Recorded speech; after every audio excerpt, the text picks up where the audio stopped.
Okay, goodie guys, no, mayroon kaming gagawin ditong Samsung. Ito yung mga Samsung guys na inverter, mga bago, yung maliit lang. So, ang issue nito guys, ayaw magkarga ng tubig, no? So, kapag ganito guys, na ayaw magkarga ng tubig, yung isang Samsung Wobble, no? Ito yung Wobble inverter. So, medyo ano ito guys, yung mga itong model. Bago kasi ito, bagong modelo. Pero usually guys, ang naging problema nito, nasisira lagi yung inlet valve. Wala pa isang taon nasisira yung inlet valve motor.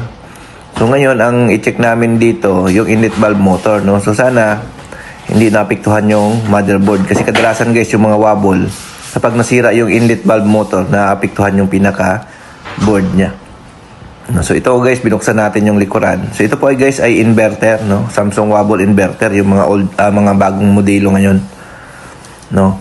So ito yung mga direct drive na. So, tingnan natin kung mayroong reading yung pinaka inlet valve nito. So, yan. So, yan guys, open nga, no? OL, wala tayong makuhang reading. So, ibig sabihin sira yung inlet valve, no? So, ang next natin i-check baka yung supply, no? Tingnan natin kung may supply papunta dito sa inlet, no? So, ayan, lagyan natin ng tester to 20. Tingnan natin kung mayroong supply. Saksak natin. Ayan, nakasaksak na yan guys. Ayan. Tignan natin. Tapos i-on natin. Ayun. Pag on pa lang guys, may 221 volts na kaagad. Pag on pa lang. Ayan o.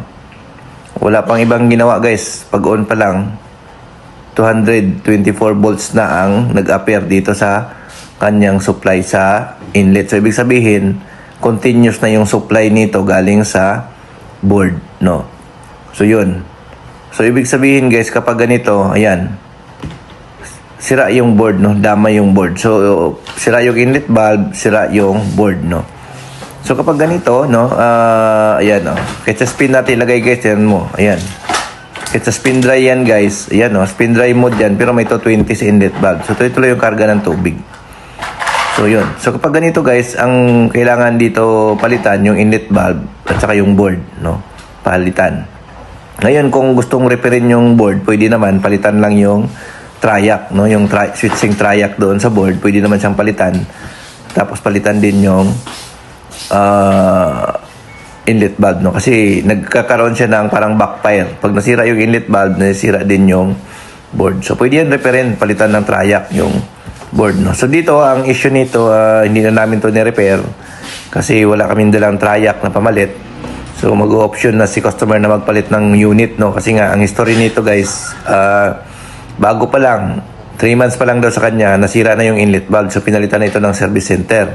So, ito ngayon, 1 taon lang mahigit, nasira na naman. So, pati yung board, damay.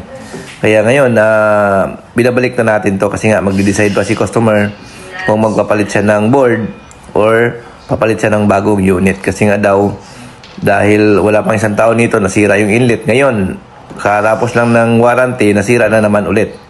So, yun. So, tingnan lang natin to yung board niya, no? So, para ipakita ko lang sa inyo kung anong itsura ng board ng bagong modelo ngayon. So, ito yung mga bagong modelo ngayon ng Samsung Wobble, no? So, dati kasi, non-inverter yung Samsung Wobble na maliliit. Ngayon, inverter na, no? So, bagong modelo. So, ipakita ko lang sa inyo guys yung board nito para may idea kayo kapag na-experience nyo ito. So, ito ay inverter na, no? Direct drive. Ayan. So, pwede nyo siyang repairin. Palitan nyo siya ng triac kung mayroon kayong triac. Kaso kami, wala kaming triac na pamalit dito.